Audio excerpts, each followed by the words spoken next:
I didn't know if I wanted to do the job anymore. I didn't know if I wanted to stay in the sector anymore. I just, what was the point? I had tried so hard and this is what everybody gave me. Like, it's the inner, I call it just that ickiness.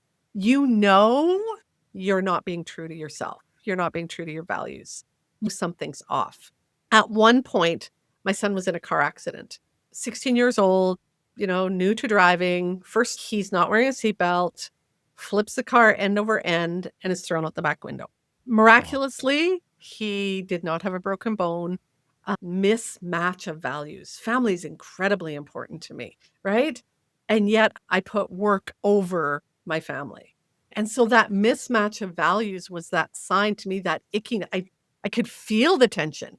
And yet I just powered through. I'm hunched over my desk, whispering into the phone with tears running down my face. I'm telling the story. Nobody cares about me. Nobody's listening. Nobody's helping. Everybody's out to get me. And for the first time, somebody just listened, right? She just leaned into the camera like this. She just leaned in. She went, don't tell everyone. And I love that. I said, I get that. But do you make time to ask yourself, how do I want to show up in this meeting?